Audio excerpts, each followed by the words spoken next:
अस्सलाम वालेकुम दोस्तान अजीज़, उम्मीद है आप लोग खैरियत से होंगे। आज की वीडियो जो पिछली वीडियो मैंने आपको बनाई थी इस आज से ठीक एक हफ्ते पहले, उसी के तसलसल में मैं ये वीडियो बना रहा हूँ क्योंकि बहुत सारे लोग कह रहे थे इन सारे पॉइंट्स की डिटेल भी बताएं। तो आज की वीडियो में आपको ईरान में सेटलमेंट के लिए जो अकामत की ज़रूरत होती है यानी रेजिडेंट परमिट, उसके जो 4 तरीके मैंने आपको बताए थे कि ये तरीके हैं, जिसमें से वर्क वीज़ा, जिसमें से स्टडी वीज़ा, जिसमें से बिजनेस वीज़ा और जिसके अंदर मैरिज वीज़ा या मैरिज रेजिडेंसी या ये सारी रेजिडेंसी। अरब ममालिक में इसको अकामा कहते हैं मगर ईरान में इसको अकामत कहते हैं। तो आज मैं आपको उसमें से पहली कैटेगरी के बारे में पूरी डिटेल बताऊंगा, उसको एंड तक सुनिएगा। विनर भी अनाउंस होगा आज, जाहिर है कॉइन का विनर भी अनाउंस होगा हमारे यहाँ आज, तो वो भी अभी मैं आपको बताऊंगा, तो वीडियो को देखते रहें। अच्छा, ये वीडियो एम्प्लॉयर के लिए भी है यानी जो आपको हायर कर रहा है अगर ईरान में, और एम्प्लॉय के लिए भी है क्योंकि इस वीडियो में वर्क परमिट जिसको आप कहते हैं ईरान में, जिसको हम वर्क अकामत कहते हैं, 1 साल की जो मिलती है, उसके बारे में आज मैं आपको कंप्लीट डिटेल बताऊंगा। दूसरी चीज ये कि ये एक इतनी कंप्लीट और कॉम्प्रिहेंसिव डिटेल में आज आप लोगों को बताने वाला हूं कि लोग इसके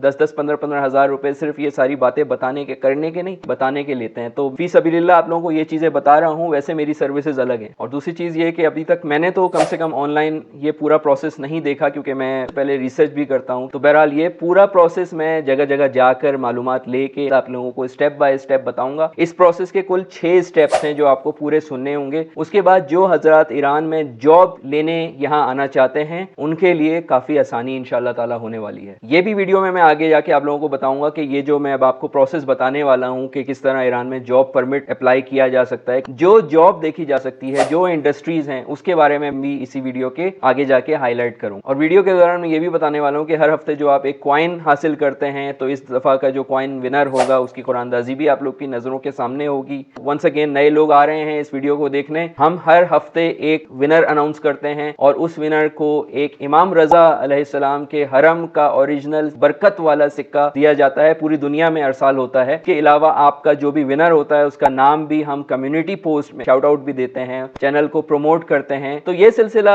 जारी रहता है हमारे साथ, हर हफ्ते हम एक कुरानदाजी करते हैं। इंशाअल्लाह ताला इसी चीज में अगले हफ्ते मजीद इसमें इजाफा करने वाला हूँ, वो आप जरूर इंशाअल्लाह इंतजार कीजिएगा उसका। वर्क वीजे के बारे में इस वीडियो में मैं आप लोगों को अभी पूरा बताता हूँ। उससे पहले ये याद रखिए, वर्क वीजा ऐसा नहीं है कि आप किसी भी तरह से ईरान में आएंगे और आपको बस वर्क वीजा मिल जाएगा। उसके पहले आपको एम्प्लॉयर का पता करना पड़ता है, देखना पड़ता है कि कौन सी जॉब आपको चाहिए, आपकी क्या फील्ड है, आपकी क्या एक्सपर्टीज है। ये सारी चीजें आपको पहले से रिसर्च करनी पड़ती हैं। कंपटीशन इतना बढ़ गया है, हर आदमी बाहर जॉब चाहता है, तो उसके लिए आपको ऐसा नहीं है कि ABC करके सारी चीजें खुद ब खुद हो जाएंगी। आप लोगों को भी बहुत मेहनत करनी होगी, किस तरह से चीजें फाइल करनी, वो सब मैं अभी आपको बताऊंगा स्टेप बाय स्टेप। हमारे 4 किस्म के अकामत, जिसमें से एक आज आपको मैं बताने वाला हूं क्योंकि हर वीडियो एक स्पेशल आपकी बनाई जाएगी। तो उसके लिए आपकी जो वर्क अकामत है, उसके बाद स्टडी अकामत है अगली वीडियो में, फिर मैरिज अकामत और फिर आपकी जो बिजनेस अकामत है। ये 4 चीजें आपको इंशाल्लाह पिछली वीडियो में मैंने गो थ्रू की थी बहुत ही तेजी से, मगर यहां मैं आज आपको सारी डिटेल मैंने कलेक्ट करके आप लोगों के लिए रखी हुई है। ये जो पूरा प्रोसेस है ये टाइम टेकिंग प्रोसेस भी है और खर्चे वाला भी प्रोसेस, मगर इस प्रोसेस में यानी वर्क परमिट जिसको आप कह सकते हैं अपनी जबान में, ईरान में वर्क परमिट नाम की कोई चीज नहीं होती।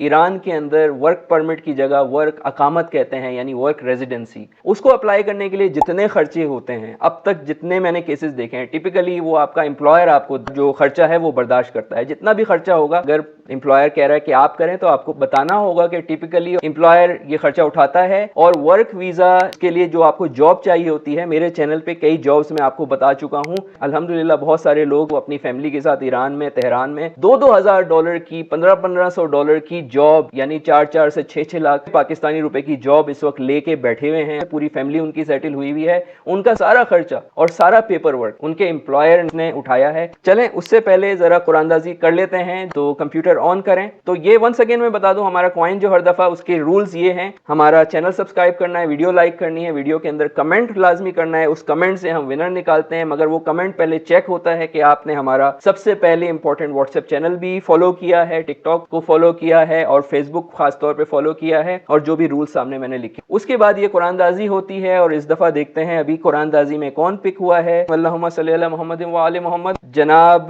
सलमान बंगश साहब पेशावर से चूज चूज हुए हैं, बहुत बहुत मुबारक हो आपको, आप इस वीक के विनर चूज हुए हैं। हमसे कांटेक्ट करें, डिस्क्रिप्शन में पूरी तफसील है कि किस तरह आप हमें कांटेक्ट करते हैं ताकि ये कॉइन आपके घर तक डिलीवर हो चुके। वो आपका नाम इंशाल्लाह कम्युनिटी टैब में आएगा। आप सब लोग इनके चैनल को प्रमोट करें, इनकी वीडियो देखें ताकि कल को आप विनर निकलें तो आपकी भी लोग वीडियो देखें, आपके चैनल को प्रमोट करें। इसका भी मैं इंशाल्लाह हर वीडियो में एक नया इंसेंटिव लाने वाला हूं बहुत जल्द। अच्छा, तो वापस आ जाते हैं अपने टॉपिक के लिए। पहला पॉइंट है कि आपको जो जॉब ऑफर है उसको सिक्योर करना है। उसका मतलब क्या है कि आपको ईरान में देखना होगा, ढूंढना होगा, ऑनलाइन देखना होगा, वेबसाइट जैसे मैंने आपको बताई थी irantalent.com, उसमें देखना होगा। उसमें आपको देखनी होगी कौन कौन सी जॉब्स अवेलेबल हैं। उन अवेलेबल जॉब्स में अप्लाई करना है। अप्लाई करने के बाद सेलेक्ट होना है। जब इंशाल्लाह ताला आप सेलेक्ट हो जाएंगे, उस सिलसिले में जो है वो आपको ईरानी एम्प्लॉयर, इंटरनेशनल कंपनीज जो भी हैं, ईरानी एम्प्लॉयर्स में ईरानियन कंपनीज भी हायर कर सकती हैं, मगर इंटरनेशनल कंपनीज भी आप लोगों को हायर कर सकती हैं। और यस, बहुत सारी इंटरनेशनल कंपनीज हैं। तो दैट एम्प्लॉयर जो आपको हायर करेगा वो आपको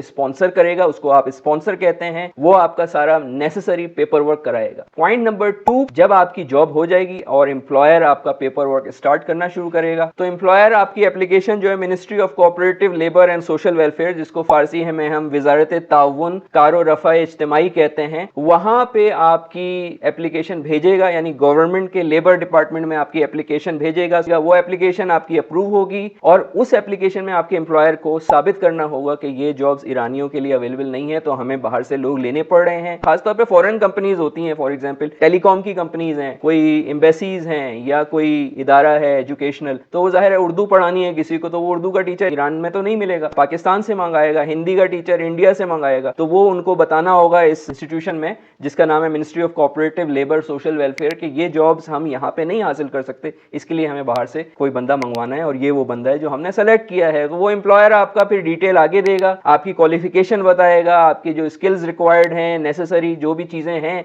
एज अ फॉरेन नेशनल, वो सारी पोजीशन उन लोगों को बताएगा। वो वहां से फिर आपकी मजीद अप्रूवल लेगी। ये सारी चीजें हो जाती हैं, इसमें आपको कुछ करना भी नहीं पड़ता, ये एम्प्लॉयर या उनके वकील करवाते हैं। उसके बाद जब ये सारी अप्रूवल हो जाएगी, दोनों तरफ से आपकी जॉब भी हो गई और आपका गवर्नमेंट ने अप्रूव भी कर दिया, तो फिर वो आपको कहेगा कि भाई आप जिस शहर में हैं, इस्लामाबाद में हैं, लाहौर में हैं, कराची में हैं, तो कॉन्सुलेट या एम्बेसी अपनी ईरान की आप जाइए और आपका प्रोसेस वहां हमने सेंड कर दिया है। आपका A visa, A category visa जिसको कहते हैं, वो मिल जाएगा ताकि आप ईरान तशरीफ ला सकें। जब आप ईरान आ जाएंगे, उसके बाद मजीद पेपर वर्क फिर शुरू होगा और वो भी आपको नहीं करना पड़ेगा। वो फिर आपकी वर्क रिक्वेस्ट सबमिशन दी जाती है, एम्प्लॉयर के थ्रू रिक्वेस्ट दी जाती है एक और डिपार्टमेंट का जिसका नाम है department of employment of foreign national, इदारे कुल्ले इश्तिगाल इत्बाए खारजी जिसको कहते हैं। उसके इदारे में आपके तमाम डॉक्यूमेंट्स भेजे जाएंगे। क्या डॉक्यूमेंट्स भेजे जाएंगे? इसमें आपका पासपोर्ट, वंस अगेन पिछली वीडियो में बताया था वैलिड होना चाहिए 6 महीने के लिए, आपका एम्प्लॉयमेंट कॉन्ट्रैक्ट या job offer letter, proof of qualification जो भी आपकी है, डिग्री सर्टिफिकेट, डिप्लोमा, आपका मेडिकल सर्टिफिकेट भी चाहिए होता है उनको। एम्प्लॉयर्स जिसने आपको जॉब दी है उसका कंपनी रजिस्ट्रेशन डिटेल और आपकी जॉब डिस्क्रिप्शन और ऑफ कोर्स फोटोज, जो सबसे आसान काम है।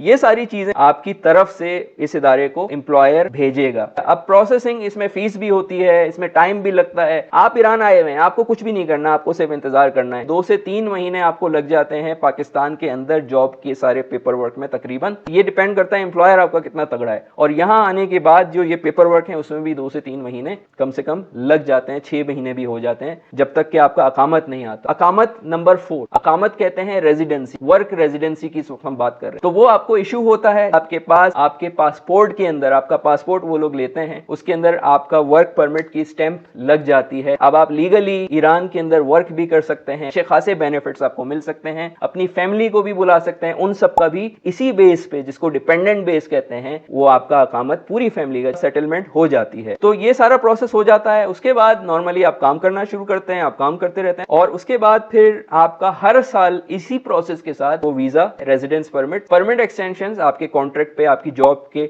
कितनी ज्यादा जॉब है, हर साल वो आपको एक्सटेंड करते हैं। कुछ इंपॉर्टेंट चीजें इसके साथ साथ मैं बताता चलूं कि ये तो 6 स्टेप्स हो गए, आपको सिर्फ जॉब लेनी है। ये सारे काम जो है वो एम्प्लॉयर आपको करा के देगा। इसमें अगर आपको चांसेस अपनी जॉब के बढ़ाने हैं, और ये भी मैं अभी बताता हूं कि कौन कौन सी जॉब आपको यहाँ पे मिल सकती है फॉरेनर्स को। तो जो जॉब लेनी है उसमें आप फारसी सीखें, फारसी सीखें। 90% जॉब्स में आपको फारसी की जरूरत होगी। इक्का दुक्का जॉब्स आती हैं, आप ईरान के अंदर चाइनीज कंपनीज हैं, उसमें तो आपको छूट मिल जाएगी, मगर नॉर्मली अगर आपको फारसी फ्लुएंट फारसी अच्छी आती है तो ईरान में तो फारसी के अलावा कुछ बोला ही नहीं जाता। सीख लें। कराची, लाहौर, इस्लामाबाद, हर तरफ इंस्टीट्यूशन है, होने फरहंग भी है जहां पे आप फारसी सीख सकते हैं। उसके बाद बहुत सारी ईरान की ऐसी जॉब्स हैं वो फॉरेन नेशनल को नहीं देते हैं। आप मुझसे कई लोग सवाल करते हैं कि बैंकिंग में जॉब है वो फॉरेन नेशनल्स को नहीं मिलती है, तो इसी वजह से आपको वही जॉब्स ढूंढनी है कि जो मैं अभी आपको बताने वाला हूं। अब कौन कौन सी जॉब्स आपको मिल सकती हैं, इसमें ऑयल एंड गैस इंडस्ट्री की जॉब्स हैं क्योंकि ये फॉरेन नेशनल्स को मिल जाती हैं। इंजीनियरिंग कंस्ट्रक्शन की जॉब है क्योंकि ये भी फॉरेन नेशनल को मिल जाती हैं। टेक्नोलॉजी आईटी सेक्टर की जॉब्स आपको मिल सकती हैं, इसमें फारसी आनी चाहिए आपको। यूनिवर्सिटी और एजुकेशनल इंस्टीट्यूशन, अनलेस कि आप इंग्लिश पढ़ा रहे हैं या उर्दू पढ़ा रहे हैं यूनिवर्सिटी में, दूसरे सब्जेक्ट्स में भी आपको फारसी आनी चाहिए, मगर यहाँ पे फॉरेनर्स की जॉब्स हैं। उसके अलावा हेल्थ केयर सेंटर में, मैंने पिछली वीडियो में भी बताया था, जॉब्स हैं। डॉक्टर्स या टेक्नीशियंस की जॉब्स हैं, मगर फारसी आनी चाहिए। और फिर ये थोड़ी मुश्किल सेक्टर है बहरहाल, इसीलिए क्योंकि ईरानियन नेशनल इसमें काफ़ी सबकत लेके जाते हैं। होटल मैनेजमेंट में ऑफ कोर्स फॉरेनर्स को देखने के लिए फॉरेनर्स लोगों की हमेशा जॉब की ज़रूरत पड़ती है। यहाँ पे थोड़ी सी फारसी में आपको छूट मिल जाती है, मगर वंस अगेन फारसी फिर भी थोड़ी बहुत आनी चाहिए। नॉन गवर्नमेंट ऑर्गेनाइजेशंस यहाँ पे हैं, इंटरनेशनल एजेंसीज हैं, यूनाइटेड नेशंस हैं, रेड क्रिसेंट है, ये सारी इन्वायरमेंटल जॉब्स हैं, डेवलपमेंट की, पब्लिक हेल्थ सेक्टर्स, इनकी जॉब्स भी हैं। अगर आप स्किल्ड पर्सन हैं, इनसे रिलेटेड हैं, तो देखते रहें, वेबसाइट्स पे इनकी जॉब्स आ जाती हैं। फॉरेन एम्बेसीज की जॉब्स बहुत हैं। अभी साउथ अफ्रीकन एम्बेसी में हमारे एक पाकिस्तानी भाई अकाउंटेंट काम कर रहे हैं, उनको हायर किया गया था। मल्टीनेशनल कॉर्पोरेशंस में भी बहुत सारी जॉब्स हैं, यहाँ पे हैं, कंपनीज हैं, तुर्किश कंपनीज बहुत हैं, चाइनीज कंपनीज बहुत हैं। तो ये जॉब्स हैं, ऐसी बात नहीं है कि लोग जो कहते हैं जॉब्स नहीं है, भाई जॉब्स हैं, मगर डिमांडिंग जॉब्स हैं, बिकॉज हर कोई आना चाहता है। तो बहरहाल आपको देखना होगा, जॉब्स मिल जाती हैं। क्वालिफाइड जॉब ज्यादा हैं, नॉन क्वालिफाइड जॉब्स भी हैं फैक्ट्रीज वगैरह में, मगर उसके भी तरीकेकार हैं जो मैं आने वाली वीडियोस में बताऊंगा। आने वाली वीडियोस में 3 परमिट्स अभी आपको और भी बताने हैं। एजुकेशन इंस्टीट्यूशन में किस तरह से दाखिला ले सकते हैं, अपनी तालीम के लिए ईरान में रेजिडेंस परमिट कैसे मिलता है, शादी करके कैसे मिलता है, या बिजनेस जिन लोगों को स्टार्ट करना है, वो सब भी मैं इंशाल्लाह बताऊंगा। जिन लोगों को मेरी पेड कंसल्टेशन सर्विस चाहिए वो भी अवेलेबल होती है। 30-30 मिनट का मैं अपॉइंटमेंट देता हूं अगर किसी को कोई मामला डिस्कस करना है। मेरी कंसल्टेशन से ज्यादा वो मेरे टाइम की फीस है, एक छोटी सी फीस मैं लेता हूं, ताकि मैं हर वक्त 10 चीजों में बिजी रहता हूं, ट्रैवल से लेकर सारी चीजों में बिजी रहता हूं। तो उसमें से जब मैं आपको टाइम निकालता हूं तो वो मैं हमेशा, क्योंकि I am a business person, मैं एक एक टाइम को फैक्टर करता हूं, तो मेरे टाइम की कीमत वो आपको अदा करनी होती है। इसके अलावा बहुत सारी चीजें मेरी फी सबिलिल्लाह हैं, और इसके अलावा कुछ भी नहीं चाहता हूं मैं, आपके लोगों का रोजगार किसी ना किसी तरह सेट हो सके, इसीलिए मुफ्त इंफॉर्मेशन मैं ऑनलाइन देता हूं आपको। मगर अगर आपको मुझसे 1-to-1 बात करनी है तो आप मेरे से अपॉइंटमेंट ले सकते हैं। उसके लिए ईमेल या फेसबुक या इंस्टाग्राम पे मैसेज करें, मैं आपको फॉर्म देता हूं, अपॉइंटमेंट की टाइमिंग मेरी टीम आपको देती है। और अपना बहुत सारा ख्याल रखिए। मजीद इस बारे में कोई सवाल हो तो जरूर लिखिएगा, ताकि आने वाली वीडियोस में बताता चलूं आप लोगों को। अगले हफ्ते के लिए कुरानदाजी के लिए वेट करें, ये सिक्का इंशाअल्लाह ताला इमाम रजा का आपका भी हो सकता है। इसके साथ इजाजत दीजिए, खुदा हाफिज।